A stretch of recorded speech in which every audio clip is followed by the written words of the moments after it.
Real quick video. Hope everyone's having a happy 4th of July, but I could not let this go. About an hour ago, the AP broke a story that confirmed something I was reporting almost a year ago.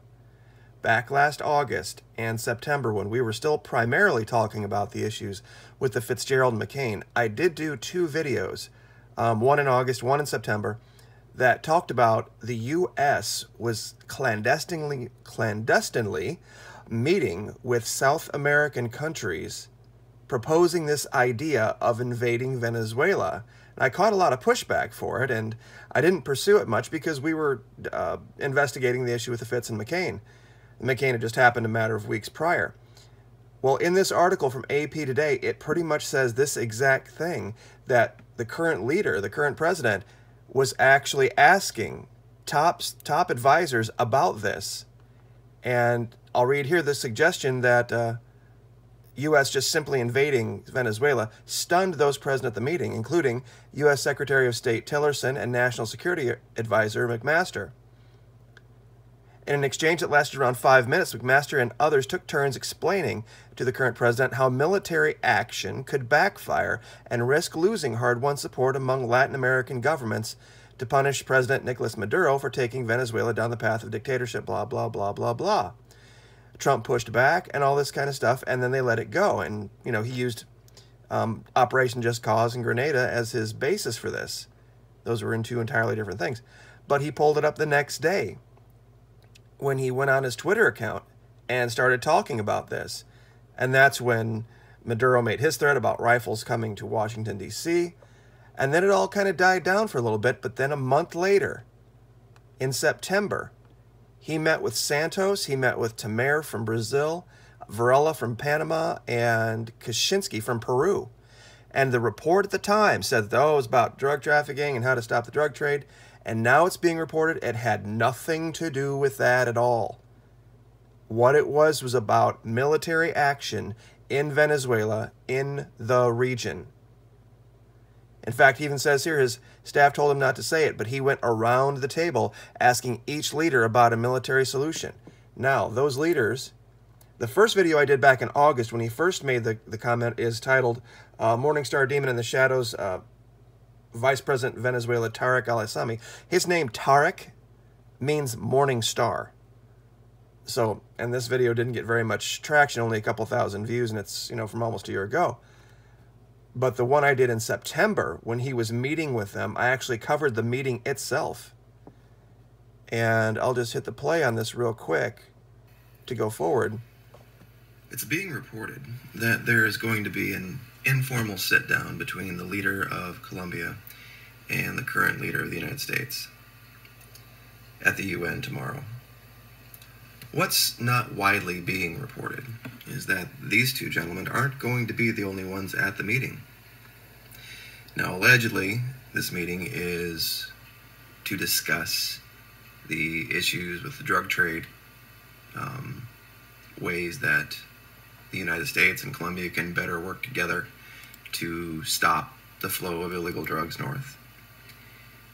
But there are people going to be at this meeting that really don't have anything to do with it. And you won't find it reported in the mainstream media, of course, but you will find it here at Columbia Reports. This is who's actually going to be at the meeting. Okay, I'll leave it there. Just so you guys can give an idea, this is exactly what I was talking about. Temer from Brazil, Santos from Colombia, Kaczynski from Peru, and Varela from Panama. This meeting was not about the drug trade, and this is now being reported here on the AP today, that Mr. Trump was actually quizzing each one of those leaders about the invasion plans for Venezuela. So Maduro was right. He was absolutely dead on right when he was arming his people at the time. That video that I showed you of the Venezuelans handing out rifles to their militia, that was from then. That was from August and September of last year. So he was absolutely right on that the U.S. was planning and pushing for an invasion. And literally every country down there said, no, we can't do this. Now remember the story. The story was that the country had fallen apart, everybody was starving, and the military was defecting in droves and that it would have been an easy walk. Well, apparently, Mr. Trump got an entirely different story from the leader of Brazil, Colombia, Panama, and Peru. That if you would try to go into Venezuela, this really isn't what's going on. Yeah, they're starving people, but they got one hell of a military, and it would be a nasty, mean, drawn-out fight with a lot of civilian death, and there would be very little support for it. That the U.S. would even consider the support of the countries in the region shows you something. It shows you that we believed that we didn't have the military ability to do it quickly, not to do it at all. Don't take away what I'm saying here. To do it quickly like we did in Panama. If Panama had gone more than 2 weeks, it would have been a problem. It would have been a nightmare. But I think what they told Mr. Trump was the reports are greatly inflated about the issues down there, and that this is really a psyop being run on the American people.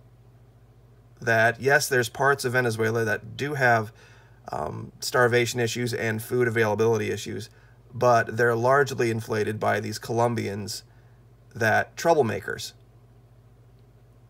And this is why it would not be a good idea for the U.S. to go down there, throw in a bunch of troops into a meat grinder. And I had even made that allegation too. It had made Vietnam look like nothing, trying to go in there and overthrow that guy. So this is, you can find this on the AP. They reported this today, that this was in fact in the works, that the U.S. was planning, the U.S. leader was pushing and asking aides and asking other countries in the region about invading Venezuela. So we'll leave it there. Happy 4th, everyone. Like, share, subscribe.